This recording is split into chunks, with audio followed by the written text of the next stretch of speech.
Today on the Topping Show, Vivek on the EU considering sanctions against Tucker Carlson for interviewing Vladimir Putin. Tom Segura and Bert Kreischer debut their own vodka. Bud Light Las Vegas Dome ad gets mostly negative feedback. Target might take on Amazon.com with their own subscription service. Coca-Cola introduced a new flavored drink. And cheese recall due to contamination, which unfortunately has led already to a couple of folks to pass away. All of that much more on the Topping Show.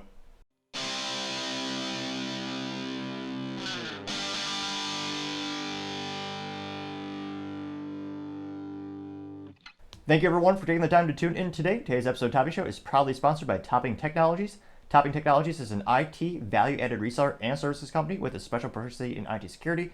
Heck, I see their founder release twice a day. Gotta say he's quite handsome and brilliant. He's me, you see, that's the joke. If you're an IT leader or business owner, reach the team at sales@toppingtechnologies.com. Also trying to get to 4,000 subscribers by the end of February, so if you click that button, I would greatly appreciate it. Now, going over to the business part of the podcast, you have Target thinking they're going to try to take on Amazon.com with their own subscription service. Let that sink in there for a second there. Target is going to try to take on Amazon.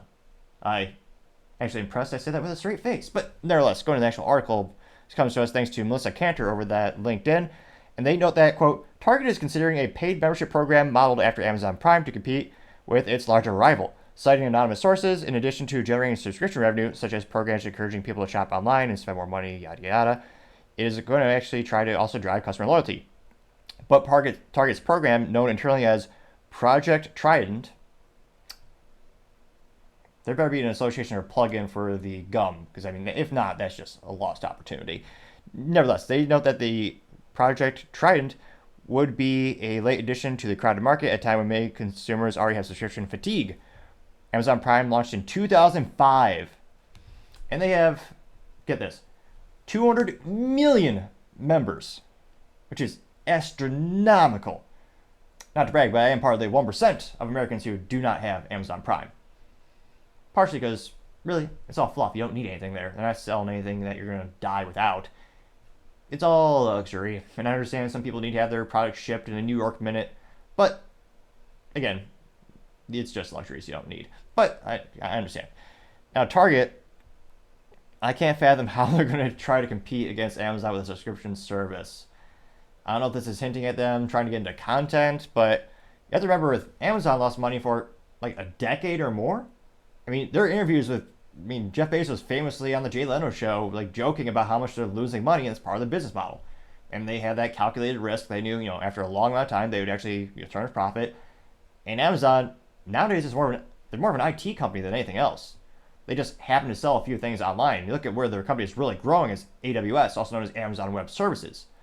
Also known as, instead of having your own rack and mount server, having your own, rudimentary speaking, instead of having your own computer in your house, you just connect a wire to a monitor and you have a computer in someone else's house. That's simply put, Amazon has millions of data, not millions, they have many data centers with servers, storage, and compute, and it's helped them become the most profitable, powerful company on the planet.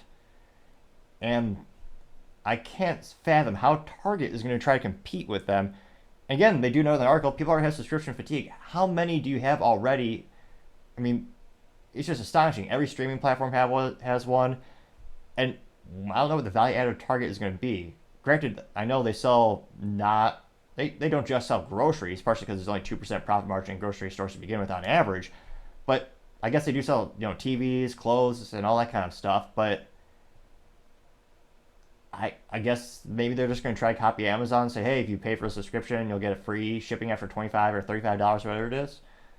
So it'll be interesting to see how they go from there. They also note that Target may incorporate Shipt, and that's their grocery delivery business, which, again, I don't know who's in charge of Target's marketing. We should not assume they have a modicum of intelligence given their past performance of carrying products that are extremely highly controversial, such as satanic materials. And I'm not being bombastic. They actually had a pin, an enamel pin, high quality, I'm sure, but it actually had the picture of Satan, and it was written out in plain English, Satan respects pronouns. Target thought, good idea, let's carry this product. Obviously, it backfired. Many people, especially conservatives, started to boycott the store. They also had the controversy of targeting kids, pun moderately intended with their name, for sexual things. And that caused a big backlash. And now they're Their delivery service is called Shipt, SHIPT. Again, why don't you call it something like Target Go or Target Home or Target? There's a million other things you could have called it, and yet that's what they call their grocery delivery business? Shipt? That's just late. I don't know. That's just pathetic to say the least. They also note that, yeah, Target is doing pretty bad because, again, they don't sell anything you need. It's a luxury store. It's basically Walmart, but more expensive, and many people would also say more political.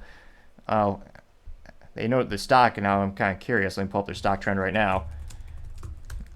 And like like pretty much all stock, hindsight's 2020. But going to the 5-year trend, they're actually up. So 5-year trend, they're up 108.97%. That's pretty good for a 5-year trend. But in the 1-year trend, they're down 13.78%, currently trading at $148.12 per share. What's the year to date? 3%. 6 months, they're up 13. 1 month is 4%. 52-week low is $102.93 per share. 52-week high was $177.29 per share. Dividend yield is 2.97%. So at least they do pay dividends, so there's an incentive if you actually hold their stock and not sell it. But yeah, that is, yeah, 18% down during the same period. S&P 500, as compared to the S&P 500 index, has gained 20%. So again, I know there are certain luxury items that do increase in value. They're more durable during precarious economic activities, during recession. Some people call them recession-proof. Ferrari being one of them because the lead time and their order list is so long, it takes years to get on the list, and they kind of buffer that. But with Target, I can't but think this year, as everyone's worried about the economy, the election, global conflict, there's so much uncertainty in the market, and people are being laid off. I can't but think, what's the easy way to cut back on your bills? Don't shop at Target. There's nothing you need there. So I'll be interested to see how many people are starting to tighten their belts, throughout the years or throughout this year, and if that will especially hurt Target. But as I always say, time shall tell. Thank you again, everyone, for taking the time to tune in today. Again, I'm trying to get to 4,000 subscribers by the end of February, so if you click that button, I greatly appreciate it. Also, leaving a thumbs up, thumbs down, comment, and sharing it is also a great way to not only give me additional feedback, but also help with the magical YouTube algorithm and help it get shared more and more. Lastly, don't forget to take the time to tell your family, tell your friends, tell your coworkers, heck, tell your enemies, tell anyone and everyone. Just stay safe, fight the good fight.